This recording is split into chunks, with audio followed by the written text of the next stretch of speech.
nouvelle vidéo spéciale lecture chuchotée de romans. Oui, là j'ai trois romans. Je vais vous les présenter donc. D'abord, voici Harry Potter. Harry Potter et la chambre des secrets. Le deuxième tome des aventures de Harry Potter.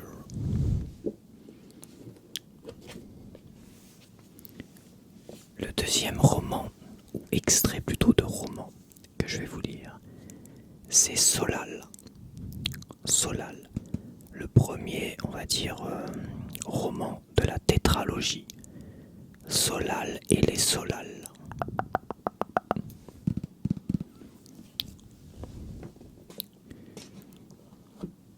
Le troisième extrait, donc le troisième roman, c'est Sphère de Michael Crichton. Je sais pas si je le prononce bien, Michael Crichton, je crois que si. Donc on va commencer.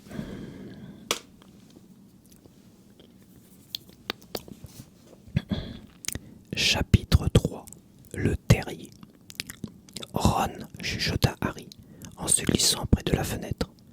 Il souleva le panneau coulissant pour qu'ils puissent se parler à travers les barreaux. Ron, comment t'as fait? Qu'est-ce que... Harry resta bouche bée lorsqu'il vit que Ron était penché à la fenêtre arrière d'une vieille voiture turquoise qui s'était immobilisée dans les airs. À l'avant de la voiture, Fred et George, les deux frères jumeaux de Ron, lui souriaient. « Ça va, Harry ?»« Qu'est-ce qui s'est passé ?» demanda Ron. « Pourquoi tu n'as pas répondu à mes lettres ? Je t'ai invité à venir chez nous une bonne douzaine de fois et là-dessus, papa rentre à la maison et nous raconte que tu as reçu un avertissement pour avoir fait de la magie devant des moldus. Ce n'était pas moi. Et d'abord, comment l'a-t-il su ? Il travaille au ministère, répondit Ron. Et tu sais très bien qu'on n'a pas le droit de faire de magie en dehors de l'école. Ça te va bien de dire ça, répliqua Harry en montrant la voiture volante. Oh, ça ne compte pas, dit Ron. On n'a fait que l'emprunter. Elle est à papa. Et ce n'est pas nous qui l'avons trafiquée. Mais faire de la magie sous le nez des moldus, chez qui tu habites. Ce n'était pas moi, je te dis, mais ce serait trop long à expliquer. Écoute-moi, est-ce que tu pourrais dire à Poudlard que les Dursley m'ont enfermé et qu'ils refusent de me laisser retourner à l'école? Je ne peux pas me sortir de là par une formule magique, sinon le ministère de la magie dirait que c'est la deuxième fois en 3 jours que j'enfreins le règlement. Alors, arrête tes bavardages, dit Ron. On est venu te chercher pour t'emmener à la maison. Mais toi non plus, tu n'as pas le droit de me délivrer par une formule magique. On n'en aura pas besoin, assura Ron en montrant ses deux frères d'un signe de tête. Tu oublies qui m'accompagne. Attache ça au barreau, dit Fred, qui lança à Harry l'extrémité d'une corde. Si les Dursley se réveillent, je suis mort, dit Harry en nouant solidement la corde autour des barreaux tandis que Fred donnait de grands coups d'accélérateur. T'inquiète pas, dit Fred, et recule un peu. Harry recula près de la cage d'Edwidge, qui observait la scène en silence. Elle semblait avoir compris qu'il se passait quelque chose d'important. Le moteur de la voiture s'emballa et soudain, il y eut un grand bruit. Fred avait foncé tout droit dans les airs et les barreaux de la fenêtre avaient été arrachés net. Harry se précipita et vit les barreaux qui pendaient au bout de la corde, à moins d'1 mètre du sol. Le souffle court, Ron les hissa à l'intérieur de la voiture. Inquiet, Harry tendit l'oreille, mais aucun son ne provenait de la chambre des Dursley. Lorsque les barreaux eurent été déposés sur la banquette arrière, Fred fit une marche arrière pour se rapprocher le plus près possible de la fenêtre de Harry. « Allez, monte, dit Ron. Il faut que j'en magiques, mon balai. Où elles sont? Dans un placard sous l'escalier et la porte de ma chambre est fermée à clé. Pas de problème, dit George qui était assis à côté de Fred. Laisse-nous passer. Fred et George glissèrent alors avec précaution par la fenêtre de la chambre. Il fallait mieux les laisser faire, pensa Harry en voyant George sortir de sa poche une simple épingle à cheveux avec laquelle il entreprit de forcer la serrure.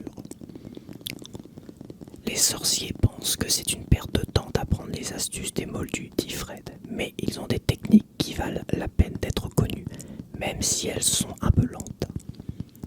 Il y eut un déclic et la porte de la chambre s'ouvrit. Bon, on va chercher ta valise. Pendant ce temps-là, prends tout ce qui peut être utile et passe-le à Ron, chuchota George. Faites attention à la dernière marche, elle craque, chuchota Harry aux jumeaux, qui s'enfonçaient dans les ténèbres de l'escalier. Harry fit rapidement le tour de sa chambre en rassemblant ses affaires, qu'il passa à Ron par la fenêtre. Puis, il alla aider Fred et George à hisser sa grosse valise en haut de l'escalier. Harry entendit l'oncle Vernon tousser. Hors d'haleine, ils atteignirent enfin le palier du premier étage et transportèrent la lourde valise jusqu'à la fenêtre. Fred remonta dans la voiture pour aider Ron à la tirer à l'intérieur tandis que Harry et George la poussaient de l'autre côté. Centimètre par centimètre, la valise glissa à travers la fenêtre de la voiture. L'oncle Vernon toussa à nouveau. Encore un peu, dit Fred, tout essoufflé. Poussez un bon coup. Harry et George pesèrent de tout leur poids contre la valise qui bascula enfin sur la banquette arrière de la voiture. Ok, on y va, chuchota George. Mais au moment où Harry grimpait sur le rebord de la fenêtre, un cri aigu retentit derrière lui, suivi par la voix tonitruante de l'oncle Vernon. Cette fichue chouette, j'ai oublié Edwidge. Harry retourna aussitôt à l'intérieur de la chambre. Au même moment, la lumière du couloir s'alluma. Il attrapa la cage d'Edwidge, se rua vers la fenêtre, passa la cage à Ron et remonta sur le rebord à l'instant où l'oncle Vernon tambourinait à la porte, qui s'ouvrit à la volée. Pendant une fraction de seconde, l'oncle Vernon resta pétrifié à l'entrée de la chambre, puis il laissa échapper un beuglement de taureau furieux et plongea sur Harry en le saisissant par une cheville. Ron, Fred et George empoignèrent Harry par les bras et le tirèrent vers eux de toute leur force. Pétunia, rugit l'oncle Vernon. Il s'échappe. Il est en train de s'enfuir. D'un même mouvement, les frères Weasley tirèrent Harry si fort que sa cheville glissa des mains de l'oncle Vernon. Pied au plancher, Fred hurla Ron dès que Harry fut dans la voiture et qu'il eut claqué la portière. La voiture s'élança alors vers la lune. Harry avait du mal à le croire. Il était libre. Il baissa la vitre. Le vent de la nuit ébouriffa ses cheveux. Et il regarda les toits des maisons de Private Drive s'éloigner derrière lui. Les yeux ronds et la bouche grande ouverte, l'oncle Vernon, la tante Pétunia et le gros Dudley, tous trois penchés à la fenêtre de la chambre, regardaient la voiture s'élever dans les airs. À l'été prochain, leur cria Harry. Les Weasley éclatèrent de rire et Harry s'installa confortablement sur la banquette en souriant d'une oreille à l'autre. « Laisse sortir Edwidge, dit-il à Ron. Elle volera derrière nous. Il y a un temps fou qu'elle n'a pas eu l'occasion de se dégourdir les ailes. » George donna à Ron l'épingle à cheveux et un instant plus tard, Edwidge s'élançait avec bonheur par la fenêtre de la voiture qu'elle accompagna en planant comme un fantôme. « Alors, raconte Harry, dit Ron avec impatience. Qu'est-ce qui s'est passé ? » Harry leur raconta l'histoire de Dobby, l'avertissement qu'il lui avait donné et le triste sort du gâteau aux violettes. Un long silence stupéfait suivit son récit. « Vraiment louche tout ça, dit enfin Fred. »« Tout ce qu'il y a de plus bizarre, approuva George. Il ne t'a même pas dit qui est derrière derrière ce complot? Je pense qu'il lui était impossible de le dire, répondit Harry.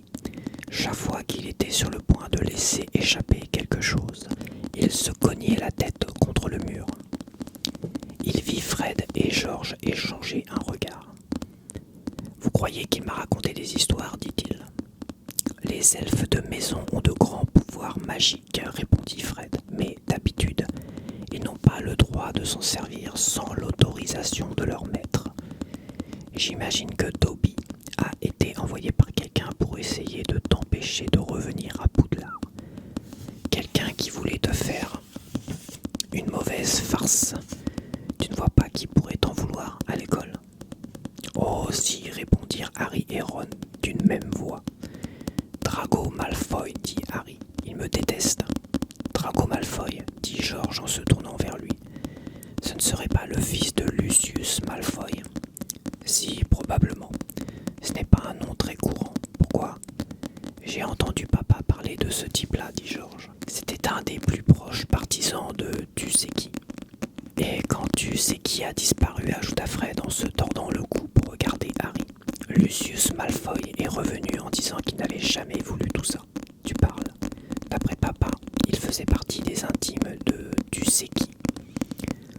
Harry avait déjà entendu les rumeurs qui circulaient sur la famille de Malfoy et n'en était pas surpris. À côté de Drago Malfoy, Dudley Dursley était un modèle de gentillesse, de sensibilité et de prévenance.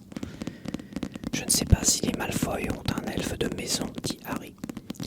En tout cas, les maîtres de Dobby appartiennent sûrement à une vieille famille de sorciers et ils doivent être riches, dit Fred. Maman a toujours eu envie d'avoir un elfe de maison pour s'occuper du repassage, dit George. Mais tout ce qu'on a, c'est une vieille goule bouilleuse dans le grenier et des gnomes qui envahissent le jardin. Les elfes de maison, on les trouve dans les vieux manoirs ou les châteaux. Aucune chance d'en avoir un chez nous. Harry resta silencieux.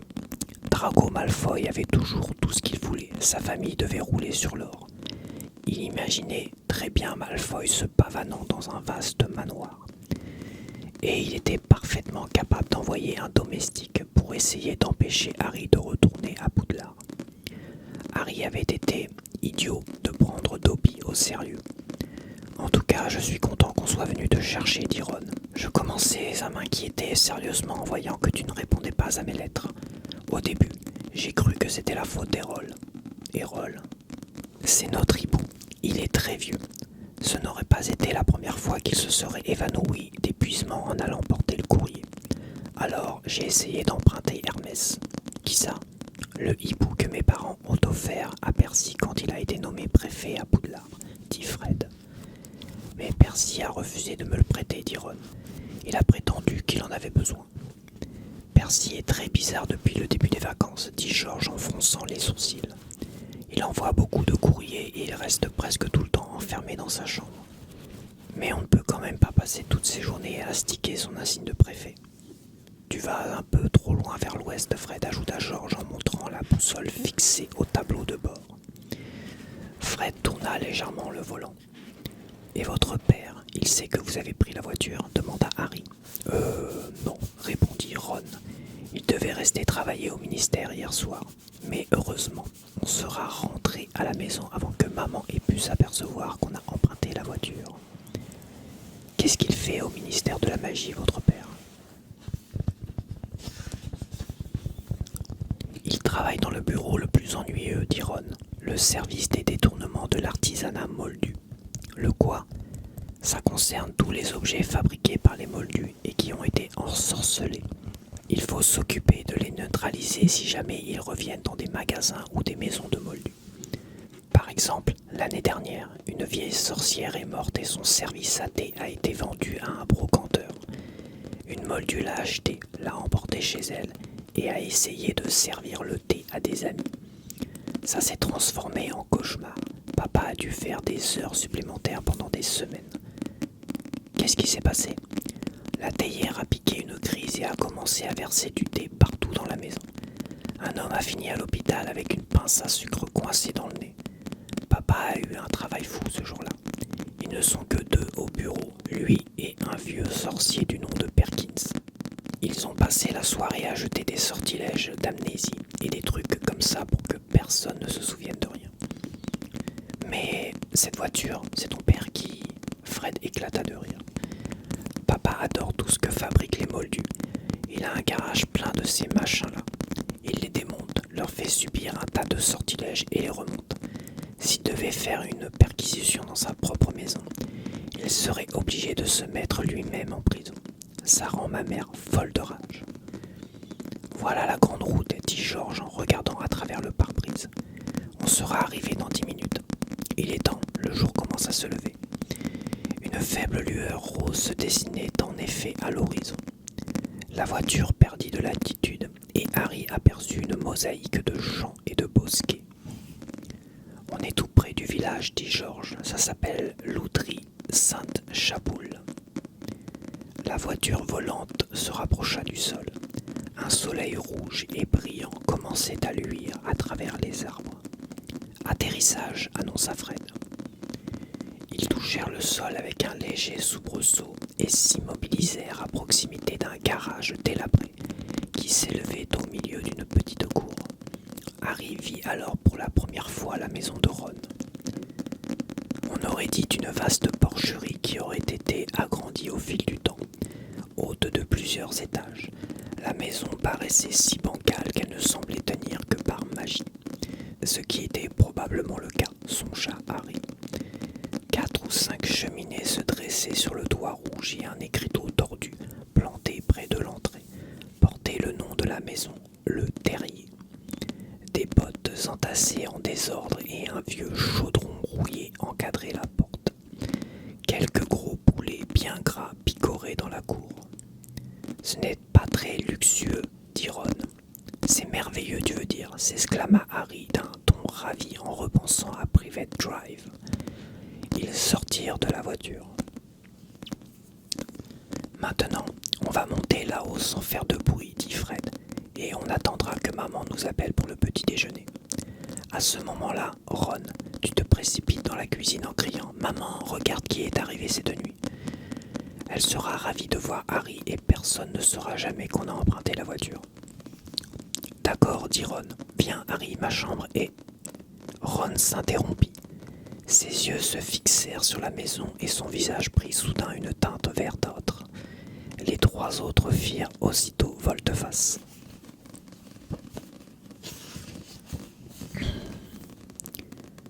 Mrs. Weasley traversa la cour à grands pas, provoquant la panique parmi les poulets. La petite femme replète au visage bienveillant semblait s'être brusquement transformée en une tigresse redoutable. « Aïe !» dit Fred. « Oh là là !» dit George. Mrs. Weasley vint se planter devant eux, les mains sur les hanches, regardant alternativement chacun de ses 3 fils qui baissait la tête d'un air coupable. Elle portait un tablier à fleurs avec une poche d'où dépassait une baguette magique. « Alors, dit-elle. « Bonjour, Mam, dit George en s'efforçant sans grand succès d'adopter un ton joyeux et conquérant. « Est-ce que vous vous rendez compte que j'étais morte d'inquiétude ?» dit Mrs. Weasley dans un murmure impressionnant.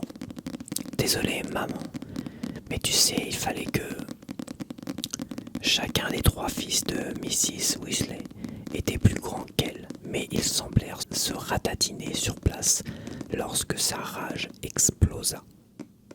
Les lits vides, pas le moindre mot, la voiture disparut. Auriez pu avoir un accident, folle d'inquiétude.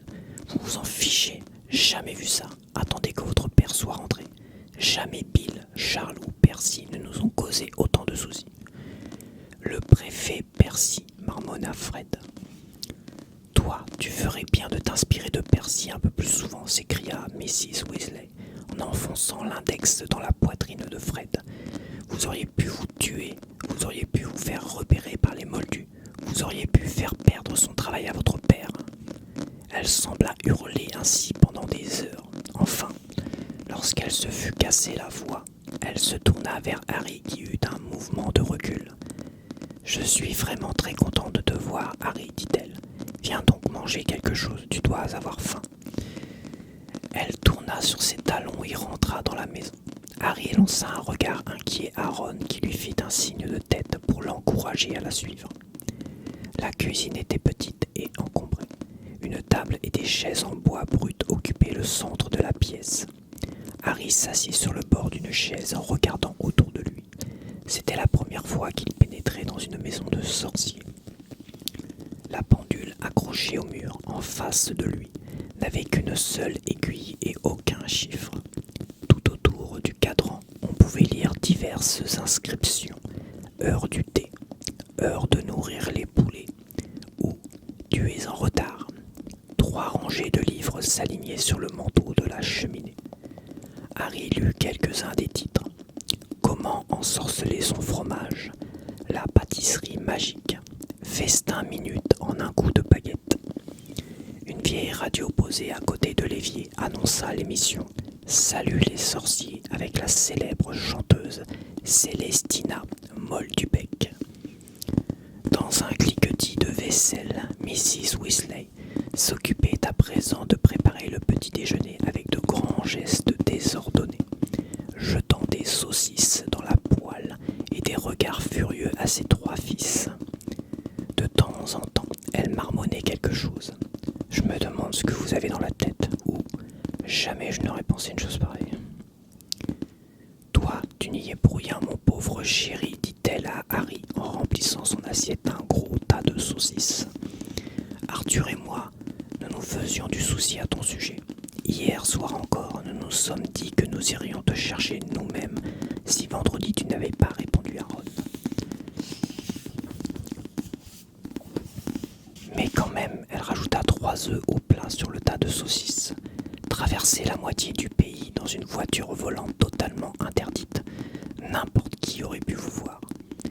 Elle agita machinalement sa baguette magique en direction de l'évier, où la vaisselle entassée commença à se laver toute seule.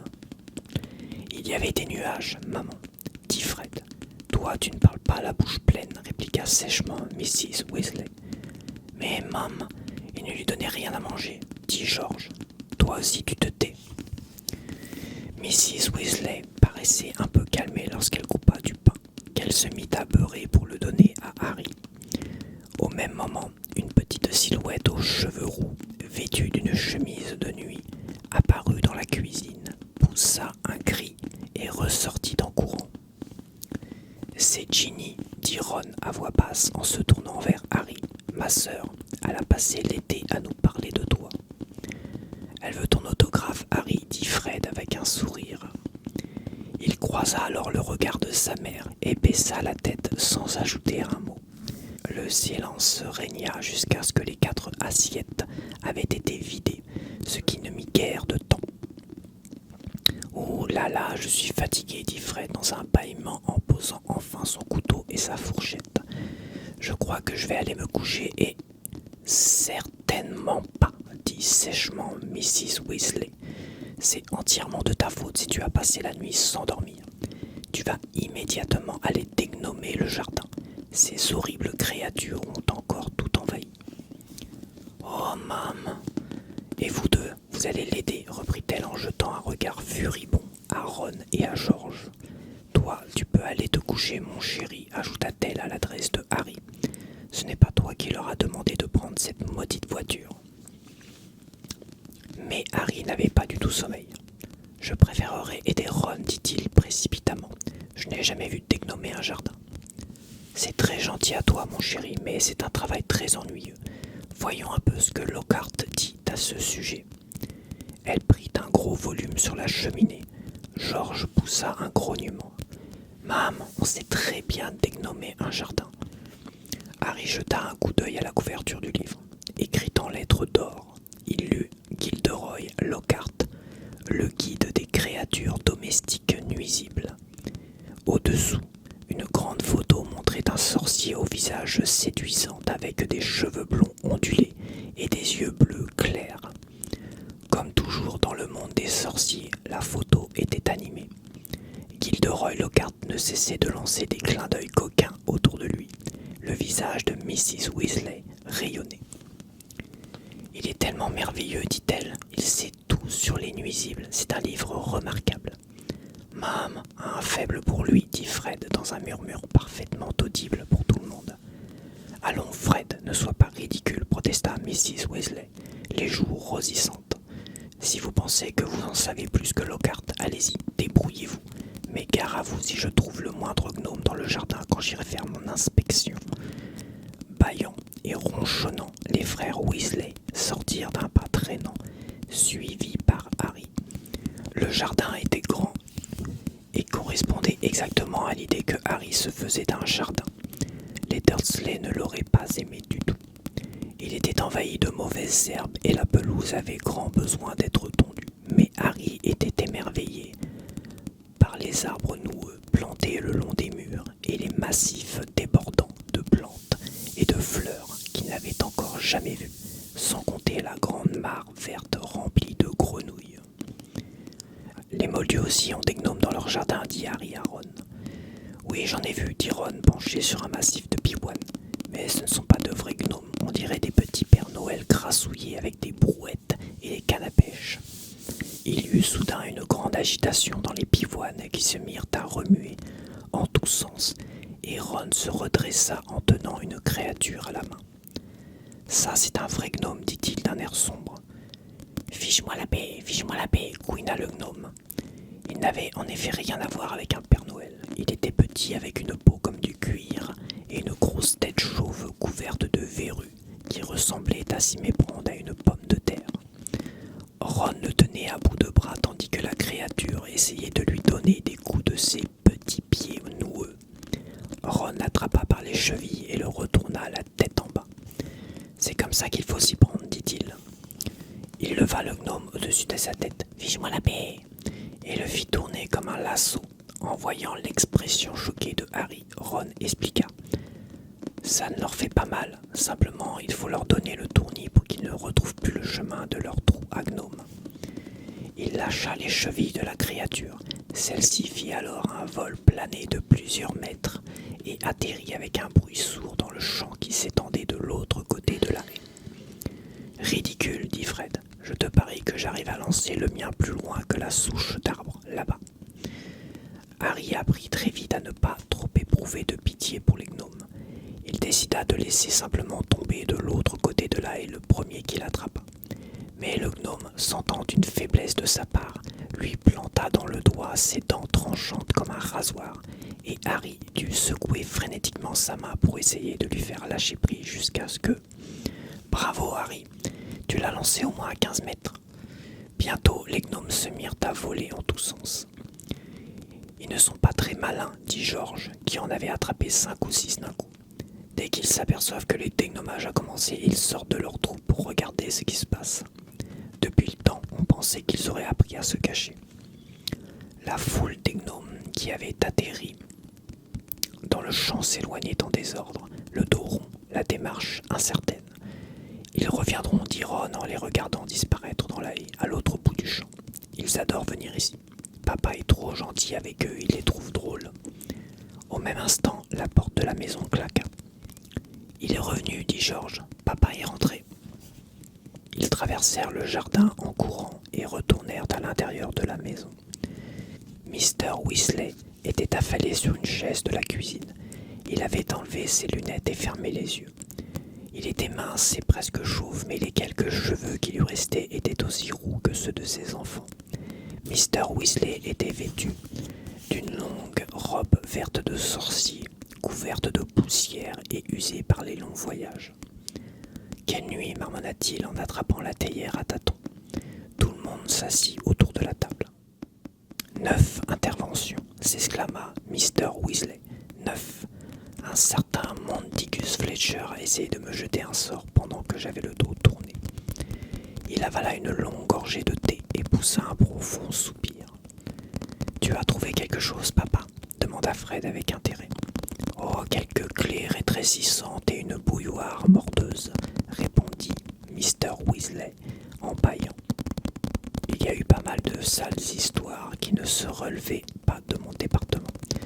Mortlake a dû répondre à quelques questions concernant des furets très étranges, mais c'est du ressort de la commission des sortilèges expérimentaux. Dieu merci. Qui est-ce qui s'amuse à fabriquer des clés rétrécissantes s'étonna George. Oh, c'est un simple attrape-moldu, soupira Mr. Weasley. Ils leur vendent des clés qui finissent par disparaître à force de rétrécir et les moldus n'arrivent plus à remettre la main dessus. Bien sûr, il est très difficile de faire condamner qui que ce soit. Aucun moldu ne voudra jamais admettre que ces clés rétrécissent. Ils sont persuadés qu'ils les ont perdues. Heureusement, ils sont prêts à croire n'importe quoi quand il s'agit de nier la magie, même lorsqu'elle leur crève les yeux.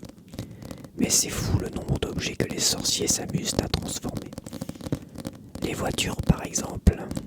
Mrs. Weasley venait d'apparaître dans la cuisine. Elle tenait à la main un long tisonnier qu'elle brandissait comme une épée. Mr. Weasley ouvrit soudain les yeux ronds et regarda sa femme d'un air coupable. Les voitures, ma chérie ? Parfaitement, Arthur, les voitures, dit Mrs. Weasley, les yeux flamboyants. Imagine un sorcier qui achèterait une vieille voiture rouillée en disant à sa femme qu'il veut simplement la démonter pour voir comment c'est fait, alors qu'en réalité, il s'amuse à la trafiquer pour la faire voler. Mr. Weasley cligna des yeux. Tu sais, ma chérie, un sorcier qui ferait ça ne violerait pas la loi, même si il aurait dû dire la vérité à sa femme. Il y a une lacune dans la loi quand on y regarde de près. Du moment qu'il n'a pas l'intention de faire voler la voiture, le fait qu'elle puisse voler Arthur Weasley, c'est toi qui t'es arrangé pour qu'il y ait une lacune dans la loi lorsque tu l'as rédigée, s'écria Mrs. Weasley. Simplement pour que tu puisses continuer tes bricolages avec tous ces machins de moldus qu'il y a dans ton garage.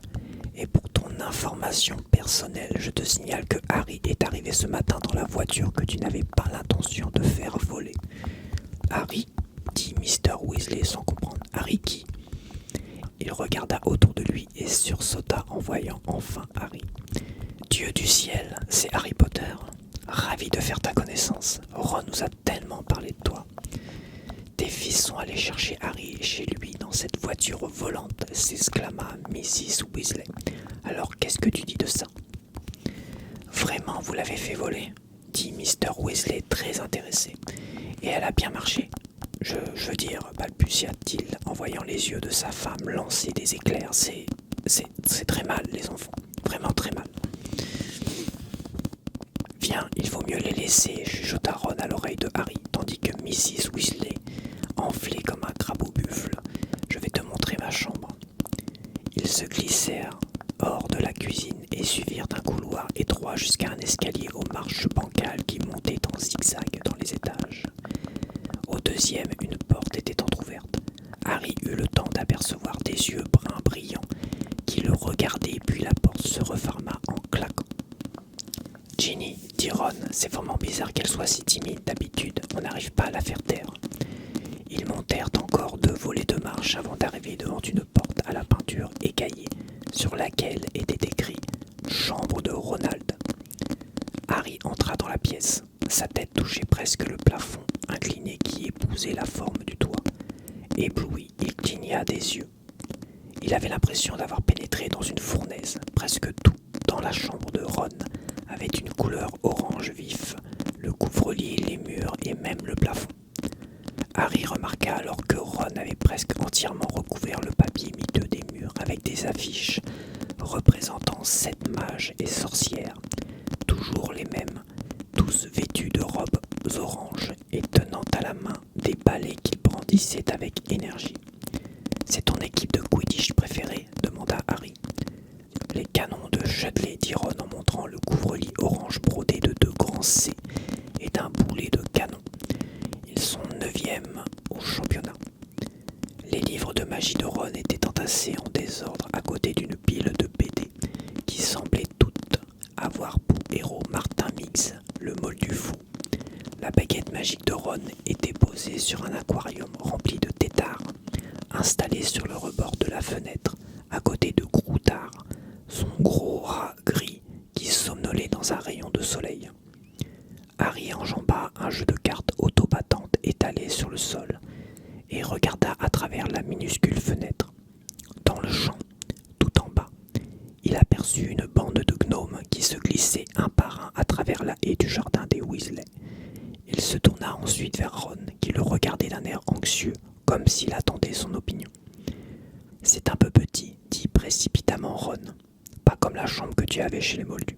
et je suis juste sous le grenier où habite la goule.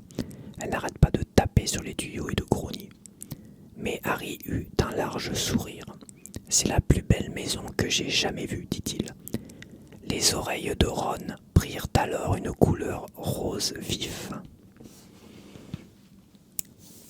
Je vais maintenant te lire un extrait de Solal d'Albert Cohen.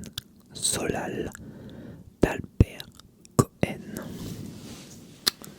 Voici la tétralogie, donc c'est un pavé.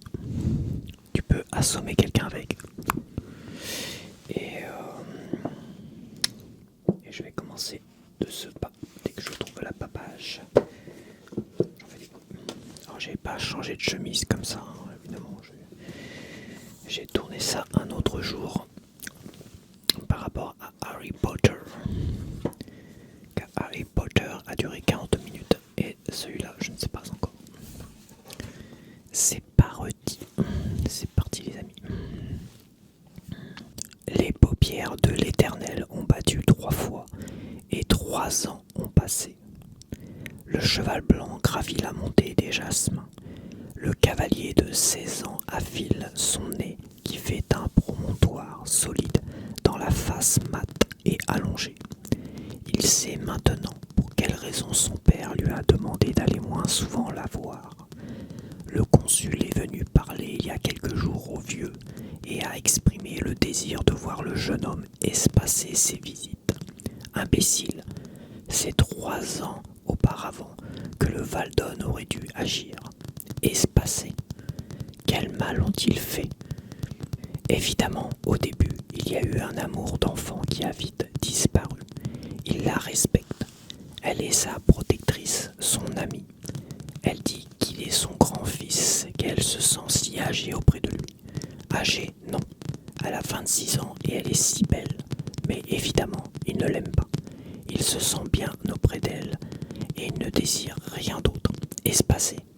Il s'expliquera avec lui. Heureusement que Michael a parlé. Voilà pourquoi il n'a plus de nouvelles d'elle depuis 8 jours. Pauvre, comme elle doit souffrir. Si le Valdon savait comment c'est beau entre eux, sur un point, elle est même sévère avec lui. Elle lui défend de se lier avec d'autres femmes. Elle méprise les femmes. Elle était furieuse le jour où il lui a raconté qu'il avait lancé une fleur à l'anglaise. Jalousie. Non, puisqu'elle lui destine une fiancée. Elle lui a même montré la photographie d'Aude de Mossan, la petite fille au ballon. Quelle tête ferait le rabbin? Elle ne lui plaît pas du tout, cette Aude. Va te faire espacer toi-même, imbécile Valdon, avec tes yeux qui sillent. Tous ont senti l'affection filiale qu'il a pour elle. Son père, si soupçonneux, l'a laissé aller, évidemment sans enthousiasme. Il est vrai que jusqu'à présent, tous ont cru qu'il voyait surtout l'homme. Il a tout de même été hypocrite avec ce Valdon. L'intérêt qu'il a feint dès le début pour les fouilles et les débris de statues.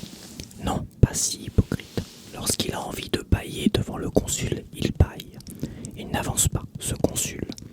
Pourquoi n'est-il pas ambassadeur maintenant?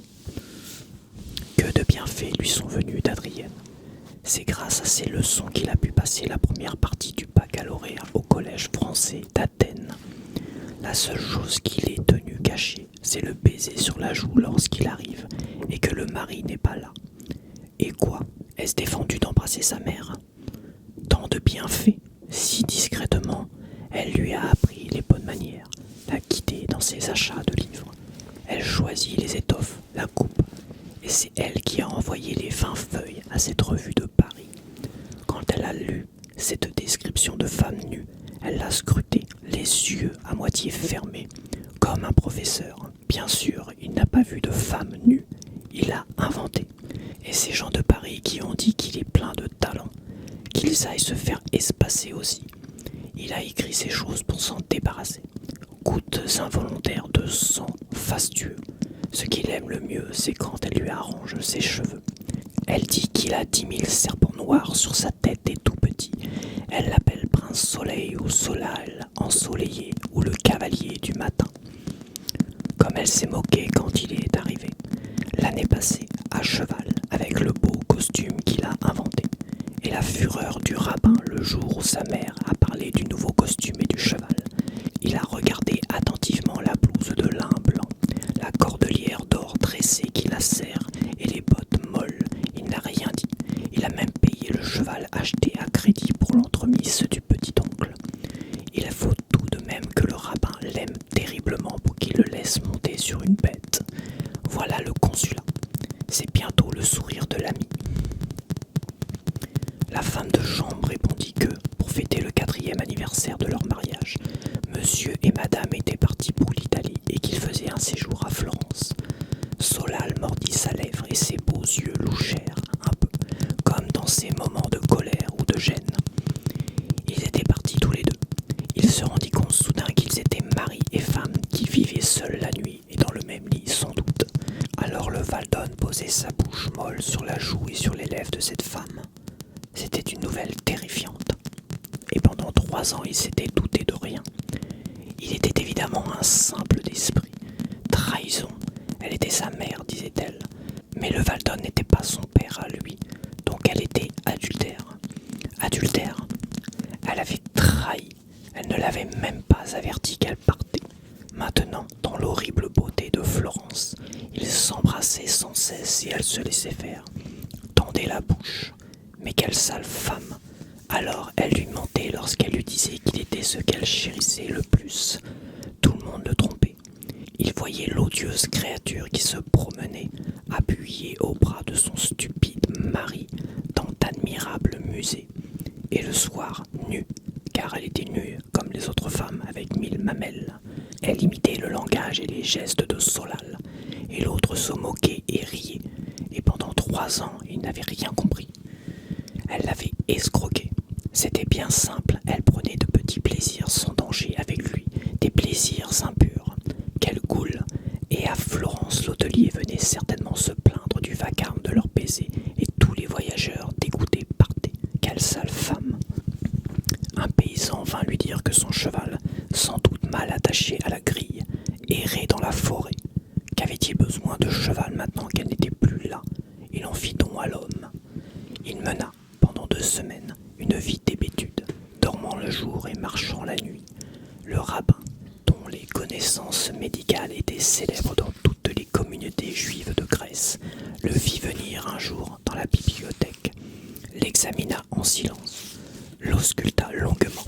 Il ne lui adressa aucun reproche, lui proposa même un voyage avec l'oncle Salciel, mais l'adolescent refusa et continua sa vie désolée. Un matin, Michael vint timidement lui annoncer que le consul et sa femme étaient de retour. Solal ferma violemment la porte de sa chambre.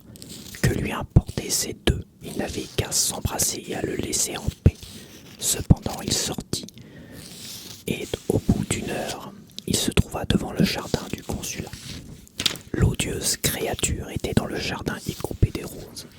Il s'élança vers elle et la tint embrassée un instant. Craignant d'être vue par les domestiques, elle le repoussa et gravit les marches de l'escalier. D'un geste qui lui était familier, elle tourmentait son collier. Tout en pleurs, il tendit ses mains et prononça pour la première fois le prénom de l'infidèle. Elle l'écarta, un peu ennuyée. « Adrienne, je ne peux plus sans vous. Je ne savais pas, je vois maintenant, c'est terrible. Je meurs tous les jours depuis que je ne te vois pas. J'ai eu un tel besoin de toi. Je t'appelais et tu n'étais pas là. J'ai voulu me tuer. » Elle l'emmena dans sa chambre, le consola, ému par ses larmes. « Petit enfant, il faut être raisonnable. Il ne faut plus nous voir. Je lui ai promis. » Éperdu, il demanda une dernière promenade près de la citadelle. Sinon, il se tuerait sur le champ. Elle accepta, pensant qu'il fallait le calmer et rompre peu à peu. Elle avait pitié, mais surtout elle craignait un scandale. Ils montèrent dans une voiture qui passait. Il lui prit la main, la regarda avec extase. Un mendiant courait et leur tendait un bouquet d'œillets. Solal acheta les fleurs qu'il oublia d'offrir. Peu après, ils renvoyèrent la voiture et ils marchèrent jusqu'à la forêt d'oliviers. Elle buta contre une pierre et faillit tomber. Il la soutint, la tira avec violence contre lui. 16 ans, oui, mais il était plus grand qu'elle. Ils restèrent enlacés 1 minute qui dure encore maintenant. Une orange tomba. Solal la ramassa, la mordit, la jeta et regarda cette femme qui était appuyée contre un arbre. les yeux clos. Il dit d'une voix brève qu'il viendrait ce soir même à minuit et lui ordonna de laisser la porte ouverte. Elle le regarda avec effroi et s'échappa. Il voulut la suivre, mais elle le supplia de la laisser aller seule. Il n'insista pas, se coucha à plat ventre, arracha des touffes d'herbe et rit de libération. Une jeune paysanne couronnée de séquins passa, portant un grand vase de cuivre sur la hanche violente. Il lui sourit. Elle posa son fardeau, sourit et vint s'étendre auprès de lui. Dans la chaleur, les abeilles bourdonnaient. Il n'alla pas au rendez-vous. Il souffrit toute la nuit, mais l'image d'Adrienne qui attendait dans l'angoisse lui donnait la force de rester. Il faisait ses dents. Adrienne n'avait qu'à attendre et à mijoter dans sa souffrance.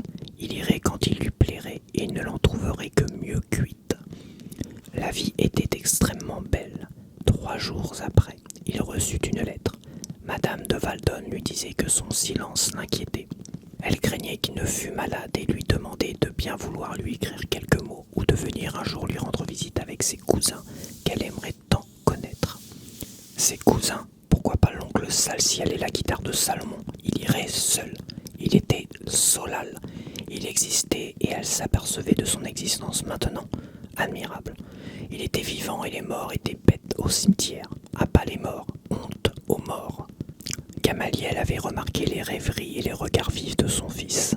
Cette maudite était belle et Sol était beau. L'autre, le mari, avait une face molle d'amoréen. Il interrogea son fils qui reconnut tranquillement avoir revu Madame de Valdonne. Il lui serra le bras. « Tu n'iras plus chez cette femme, je te défends. » Solal sortit de la chambre sans répondre. Il alla se confier à Michael qui écrasa sa moustache avec compétence, se réjouit de l'aventure que lui proposait le lionceau et chanta des mélodies galantes toute la journée. Le lendemain soir, vers 11 heures, le janissaire vint remettre à Solal la clé de la maison et lui donna rendez-vous devant la grille, dans 1 heure. L'adolescent ferma la porte derrière Michael et attendit dans sa chambre. À minuit, il descendit. La porte grinça.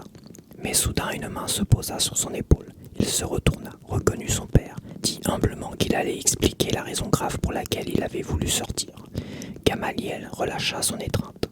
Aussitôt, d'une bourrade, Solal repoussa son père avec violence, tira la porte derrière lui et, de l'extérieur, ferma à double tour. Il courut rejoindre Michael qui venait d'apercevoir près de la grille. Il ne voulut pas l'inquiéter et ne lui raconta pas ce qui venait de se passer. Un cheval attendait, que Michael venait de voler à l'écurie des gendarmes. La route était longue et il ne fallait pas, assura le janissaire, que le maître arriva consumé de fatigue chez la dame consulesse, moustache écrasée et regard expérimenté. Michael prit les rênes et Solal monta en croupe.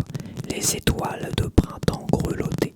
Le cheval, généreusement fouetté, secouait les deux joyeux le long de fleurs admirables, écœurantes. Sous la montée des jasmins, le vent caressait le sable que léchait la mer insistante. Les chats imploraient avec gravité. Dans le parc du consulat, des vers luisaient d'amour bleu. Michael attacha le cheval près de la grille, alluma une cigarette et suivit Solal. La porte de la villa était fermée, mais au premier étage, une fenêtre était entrebâillée. Le janissaire prit sur ses épaules l'adolescent qui atteignit la fenêtre, chevaucha le rebord et entra. Elle dormait, les sourcils un peu relevés, un sourire ironique aux lèvres qu'il baisa. Elle poussa un cri, le reconnut, referma les yeux. Elle l'attira et les flots se cabrèrent. Ils échangèrent le grand baiser rouge. Chant des chairs en lutte. Reins creusés, toute veine dardée et dents cruelles, l'adolescent déferlait ses muscles et faisait l'offrande à l'ébloui qui approuvait en gémissant. Rythme premier et rythme pair. Rein que lève l'éternel, rein que baisse l'éternel. Coup profond de l'éternel. La vie piaffante jaillissait, halta en pleurs triomphales. La femme tombait de ciel en grand ciel noir, larges ailes battantes. Appel tragique, avis de joie, avertissement de l'homme à la femme qu'il pénètre et qui sourit avec égarement à ce qui est plus loin. Solal se sentait seul, chassait l'image interposée de sa mère et la mort frissonnait dans ses os et la vie s'échappait en tumulte joyeux. Il s'endormit un instant, se réveilla en sursaut, rit de la stupéfiée qui reconnut son maître. Ses mains cachant les seins, elle se leva et ouvrit la fenêtre. Renversée, la corbeille d'étoiles déversait tous ses parfums. Le ciel courbait sa face sur la terre en chaleur qui ouvrait son giron. Souffle des jasmins et chant de la mer. Immortelle odeur de l'immobile immensité mouvante, etc. Adrienne alla tourner la clé de la porte. Elle revint, baisa au front l'adolescent qui l'avait initié au rire désespéré, à l'accueil et à la vie enfin qui s'élance et a fait éternelle la vie. Il la regardait marcher. Cet ondoiement suscita sa force. Ce matin, il ne savait rien encore et maintenant il était homme. Il souleva sa femme, abattit de nouveau cette grande fleur sanguine et la couvrit. Les ressacs s'élançaient et le secouaient. La douce, agonisante gémissait. Aimer, oh aimer, comment partir aimer, je suis vieille, j'ai 26 ans et toi tu es si jeune, aimer, mon aimé, je n'en peux plus, comme tu es beau, aimer. Ivre d'être tant regardé, il décréta qu'il partirait dans 3 jours, dans 2 jours. Non, demain. Il avait tout préparé et il avait l'argent. Savourant la battante paix, égorgée d'abondance, elle acceptait tout. Celui-ci était son maître. Elle détestait l'autre et ses manies d'impuissance cérébrale qui parlait classique et le jour et avait besoin de petits mots vils la nuit. Il prit une cigarette dans le coffret et supporta la première épreuve sans tousser. Il aperçut, éclairé par un rayon de lune, une gravure de Michel-Ange, détesta le gaillard nu aux cheveux poussés par le vent. D'un seul bond, il saisit le cadre, l'ouvrit, déchira cette crapule et jeta les morceaux dans le jardin où Michael fumait sa 20e cigarette de contrebande. Il dit qu'elle n'avait pas à regarder d'autres hommes nus que lui. Elle l'approuva, baisa la main Hélène. Mais un bruit de pas les immobilisa. On frappa à la porte. Elle demanda à Solal de partir. Mais il voulait rester. Il ne pouvait pas abandonner sa femme. Les coups se firent plus forts. C'est lui, habille-toi. Va, mon aimé, demain nous partirons. Le silence avait succédé au coup. Solal noua la cordelière d'or de sa veste et se pencha à la fenêtre. En bas, deux formes luttaient. Brave Michael. Avant de partir, il s'agenouilla comme un de ses ancêtres d'Espagne, baisa la main d'Adrienne, enjamba la fenêtre et sauta dans le jardin. Il repoussa Michael. Monsieur de Valdonne se releva, la face tuméfiée. Le janissaire qui connaissait les usages laissa l'amant combattre à sa place. C'était juste, le lionceau devait essayer ses griffes. D'un beau coup sur le menton, l'adolescent anesthésia le consul. Michael s'assura que le cœur du vaincu battait et jeta sa pèlerine rouge sur le corps étendu. L'amant enfourcha le cheval et cette fois ce fut le janissaire qui se mit en croupe. La bête, fouettée au naseau, fila furieusement. Au vent chaud de la course, les crinières des cavaliers crépitaient d'étincelles. Parfois le vainqueur se retournait et les deux complices se regardaient avec des yeux brillants. Ils chevauchaient joyeusement, la tête en arrière, et la vie était si terriblement émouvante, belle et jeune. Donc j'espère que tu as apprécié cet extrait de Solal. Quand Solal avait 16 ans et a décidé de prendre les devants avec une femme de 26 ans. Oui, 26 ans. Je viens de le lire, mais je crois que c'est 26 ans. Je vais attaquer Sphère de Michael Crichton. C'est parti. Maintenant que mes bras reviennent et que l'autre arrête de faire du bruit. À l'ouest de Tonga. Depuis un long moment, l'horizon n'était qu'une ligne bleue monotone et sans relief qui séparait le ciel de l'océan Pacifique. Dans l'hélicoptère de la marine qui filait au ras des vagues, Norman Johnson s'endormit malgré le bruit et la vibration saccadée des pales du rotor. Il était fatigué. Plus de 14 heures de voyage à bord de divers appareils militaires n'était pas le genre d'activité que pratiquait habituellement un professeur de psychologie âgé de 53 ans. Quand il s'éveilla, sans aucune idée du temps qui avait passé, l'horizon était toujours aussi plat. Devant eux, se dessinaient en demi-cercle des atolls de corail. « Qu'est-ce que c'est » demanda-t-il dans l'intercom. « Les îles de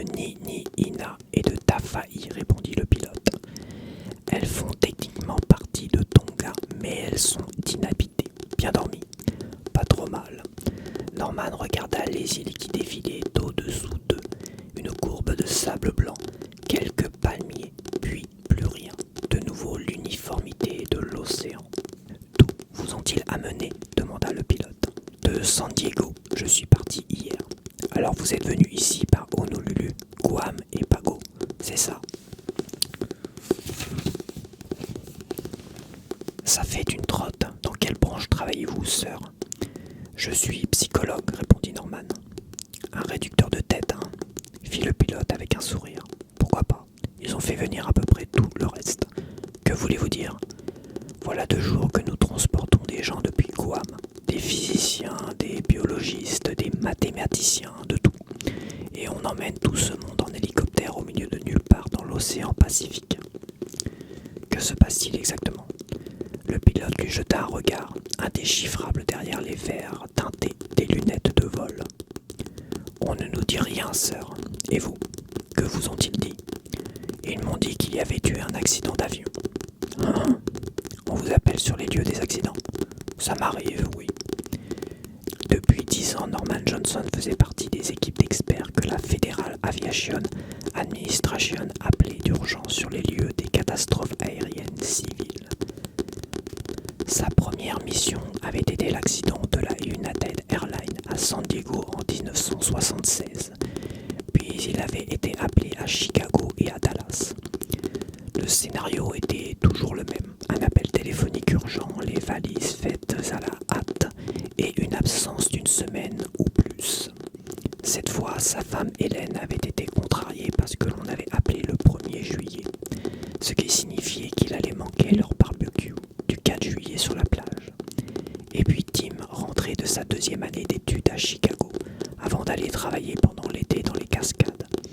Et Amy, qui avait maintenant 16 ans, revenait tout juste d'Andover. Elle et Hélène ne s'entendaient pas très bien quand Norman n'était pas là pour servir de médiateur. La Volvo se remettait à faire des bruits bizarres et Norman risquait même de manquer l'anniversaire de sa mère la semaine suivante. De quoi s'agit-il? Avait demandé Hélène. Je n'ai entendu parler d'aucun accident. Elle avait allumé la radio pendant qu'il faisait ses bagages. Les informations ne faisaient aucune allusion à une quelconque catastrophe aérienne. Quand la voiture s'était arrêtée devant la maison, Norman avait constaté avec surprise que c'était une conduite intérieure de la marine, avec un chauffeur portant un uniforme militaire. Les autres fois, ils n'ont jamais envoyé une voiture de la marine, dit Hélène en le suivant au bas de l'escalier, jusqu'à la porte d'entrée. C'est un accident militaire. Je ne sais pas. Quand seras-tu de retour? Il l'embrassa. Je t'appellerai, promis. Mais il n'avait pas appelé. Tout le monde s'était montré courtois et aimable, mais on l'avait maintenu à l'égard des téléphones. D'abord à Hickman Field, à Honolulu, puis à la station aéronavale de Guam, où il était arrivé à 2h du matin, et avait passé une demi-heure dans une pièce qui sentait le kérosène, à feuilleter en silence le numéro de l'American Journal of Psychology qu'il avait apporté avec lui en attendant de poursuivre son vol.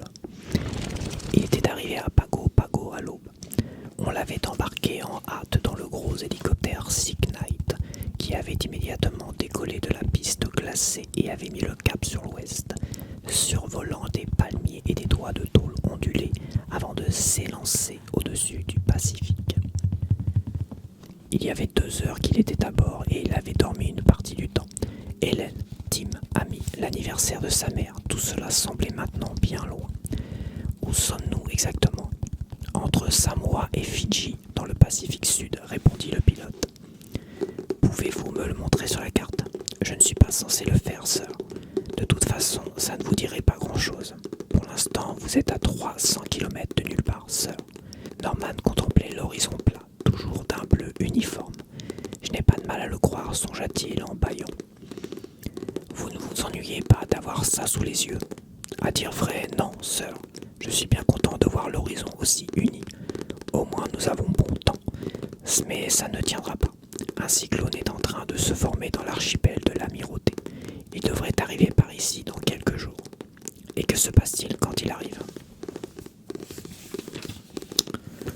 Tout le monde fiche le camp. Dans cette partie du monde, le temps peut devenir vraiment mauvais, sœur. Je suis de Floride et j'ai vu des ouragans quand j'étais gamin, mais vous n'avez jamais rien vu qui ressemble à un cyclone du Pacifique, sœur. Norman hocha la tête. Dans combien de temps arriverons-nous d'un instant à l'autre, sœur? Après 2 heures de monotonie, le groupe de navires parut exceptionnellement intéressant. Il y avait là plus d'une douzaine de bâtiments divers grossièrement disposés en cercles concentriques. Sur le périmètre extérieur, Norman compta 8 destroyers grisâtres de l'US Navy. Plus près du centre se trouvaient de gros bateaux que leurs doubles coques largement espacées faisaient ressembler à des docks flottants. Puis des navires indéfinissables aux formes massives, avec des ponts plats pour hélicoptères. Et au centre, parmi tout ce gris, 2 vaisseaux blancs dotés chacun d'une plateforme d'appontage ornée d'une cible. Le pilote les lui énuméra. À l'extérieur, vous avez les destroyers pour la protection. Immédiatement à l'intérieur, les UAVT, unités d'accompagnement des véhicules téléguidés. Et puis les AAM, appui et approvisionnement de missions. Et les NRH au centre. Les NRH, les navires de recherche hydrographique, précisa le pilote en pointant d'un doigt vers les vaisseaux blancs. Le John Howes à bâbord et le William Arthur à tribord. Nous nous poserons sur le Howes. Je sais pas si je prononce bien le Howes. Le pilote contourna la formation et Norman vit des vedettes qui allaient et venaient entre les navires, laissant de petits sillages blancs sur le bleu foncé de l'océan. Tout ça pour un accident d'avion, demanda Norman. Eh, fit le pilote en souriant, je n'ai jamais parlé d'accident. Vérifiez votre ceinture si vous le voulez bien, sœur. Nous allons nous poser. Le centre rouge de la cible grandit, puis disparut au-dessous d'eux quand l'hélicoptère apponta. Alors que Norman essayait maladroitement de dégrafer sa ceinture de sécurité, un marin en uniforme s'approcha en courant et ouvrit la porte. « Docteur Johnson, Norman Johnson, c'est moi. Vous avez des bagages, sœur? Juste ça. » Norman se pencha en arrière pour prendre son sac de voyage dont l'officier s'empara. Des instruments scientifiques ou autre chose du même genre? Non, c'est tout. Par ici, sœur, baissez la tête, suivez-moi et n'allez pas vers la poupe, sœur. Norman sortit en se courbant sous les pales du rotor et suivit l'officier jusqu'à un escalier étroit qui descendait à l'extrémité de la plateforme. La rampe métallique était brûlante. Derrière lui, dans l'appareil qui décollait, le pilote lui adressa un dernier salut de la main. Une fois l'hélicoptère parti, l'air du Pacifique lui parut immobile et d'une chaleur agressive. « Bon voyage, sœur. Parfait. Vous avez besoin d'aller quelque part, sœur? »« Je viens d'arriver, répondit Norman. Non, je veux dire, avez-vous besoin d'aller aux toilettes, sœur? Non. Bon, n'utilisez pas les toilettes, elles sont toutes engorgées. Très bien. Les sanitaires sont en panne depuis hier soir, on s'en occupe et nous espérons que ce sera bientôt réparé. L'officier se retourna vers Norman. Nous avons pas mal de femmes à bord en ce moment, sœur. Je vois. Si vous en avez besoin, il y a un WC chimique, sœur. Ça va, merci. Dans ce cas, le capitaine Barnes voudrait vous voir immédiatement, sœur. J'aimerais téléphoner à ma famille. Vous pourrez en parler au capitaine Barnes, sœur. Ils se baissèrent pour franchir une porte, passant de la chaleur du soleil à une coursive éclairée de tubes fluorescents. Il y faisait nettement plus frais. Il y a un moment que la climatisation n'est pas tombée en panne, c'est toujours ça. Elle tombe souvent en panne, seulement quand il fait très chaud. Ils franchirent une autre porte et entrèrent dans un grand atelier. Parois métalliques, râteliers à outils, chalumeaux à acétylène projetant des gerbes d'étincelles, ouvriers penchés sur des pontons métalliques et des machines complexes, câbles serpentant sur le sol. C'est ici qu'on répare les VT, dit l'officier criant pour couvrir le vacarme. La plupart des gros travaux se font à bord des navires annexes. Ici, nous ne faisons qu'une partie des réparations d'électronique. Par ici, sœur. Une autre porte encore, une autre coursive, puis une salle basse de plafond encombrée de moniteurs vidéo. Une demi-douzaine de techniciens étaient assis dans la pénombre devant les écrans couleurs. Norman s'arrêta pour regarder. C'est d'ici qu'on commande les VT. Nous avons 3 ou 4 robots au fond en permanence, plus les mini-subs et les FT, évidemment. Norman entendait le crépitement et le sifflement des communications radio, les fragments plus doux de mots qu'il ne parvenait pas à distinguer. Sur l'un des écrans, il vit un plongeur qui marchait sur le fond. Le plongeur, qui se tenait dans une lumière artificielle à l'éclature, portait une tenue comme Norman n'en avait jamais vus. Tissu bleu robuste et casque jaune vif d'une forme bizarre. À quelle profondeur est-il demanda Norman en montrant l'écran. Je ne sais pas, 350 mètres, quelque chose comme ça. Et qu'ont-ils trouvé? Jusqu'à présent seulement le grand aileron de titane, répondit l'officier en regardant autour de lui. On ne le voit sur aucun des moniteurs pour l'instant. Bill, pourriez-vous montrer l'aileron au Dr Johnson? Désolé, sir, répondit le technicien. En ce moment, le poste principal de transmission travaille plus au nord, dans le cadran 7. Ah, le cadran 7 est à près d'1 kilomètre de l'aileron, expliqua l'officier à Norman. Dommage, c'est un sacré spectacle. Mais vous le verrez plus tard, j'en suis sûr. Par ici pour aller voir le capitaine Barnes. Ils suivirent un moment la coursive, puis l'officier lui demanda « Connaissez-vous le capitaine, sir ?»« Non, pourquoi ?»« Je me posais la question, c'est tout. Il est impatient de vous voir. Il a appelé les techniciens des communications toutes les heures pour savoir quand vous arriveriez. »« Non, répondit Norman, je ne l'ai jamais rencontré. Un type très bien, j'en suis sûr. » L'officier lança un regard par-dessus son épaule. « Vous savez ce qu'on dit du capitaine ? » ?»« Non, que dit-on ? » ?»« On dit qu'il mord plus qu'il n'aboie. » Ils franchirent une dernière porte, portant l'indication « Commandant d'opération », au-dessous de laquelle une plaque à glissière disait « Capitaine Harold C. Barnes, USN ». Son guide s'étant effacé, Norman entra dans une cabine lambrissée. Un homme en bras de chemise, puissamment charpenté, se leva derrière une pile de dossiers. Le capitaine Barnes était de ces militaires soignés face auxquels Norman se sentait gros et inapte. La quarantaine bien avancée, Al Barnes avait un maintien d'une rectitude toute militaire, une expression vive, des cheveux courts, un estomac plat et la poignée de main ferme d'un politicien. « Bienvenue à bord du AOS, Dr Johnson. Comment vous sentez-vous ?»« Fatigué, répondit Norman. « Certainement, certainement. Vous venez de San Diego ?»« Oui. » Alors, ça fait 15 heures de voyage, plus ou moins. Vous voulez vous reposer? J'aimerais savoir ce qui se passe. Tout à fait compréhensible, acquiesça Barnes avec un hochement de tête. Que vous a-t-on dit? Qui? Ceux qui vous ont pris en charge à San Diego, ceux qui vous ont piloté jusqu'ici, les gens de Guam, tout le monde. Personne ne m'a rien dit. Vous avez vu des reporters, des journalistes? Non, rien de ce genre. Barnes sourit. Bien, je suis content de l'entendre. Il indiqua un siège à Norman qui s'assit avec soulagement. Que diriez-vous d'un café? Comme Barnes s'approchait d'une cafetière électrique, derrière son bureau, les lumières s'éteignirent. La pièce ne fut plus éclairée que par la lueur qui se déversait d'un hublot.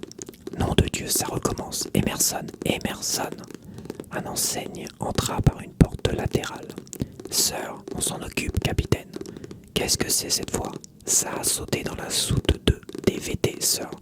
Je croyais qu'on avait ajouté des lignes supplémentaires à la soute 2. Apparemment, il y a quand même eu une surcharge, sir. Je veux qu'on m'arrange ça immédiatement, Emerson. On espère que tout sera réglé rapidement, sir. La porte se referma et Barnes se laissa aller contre son dossier. Norman entendit sa voix dans l'ombre. Ce n'est pas vraiment leur faute. Ces bateaux n'ont pas été prévus pour la quantité d'énergie que nous leur demandons en ce moment et... Ah, voilà.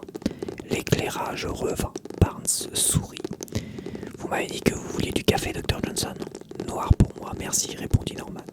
Barnes lui en versa une tasse.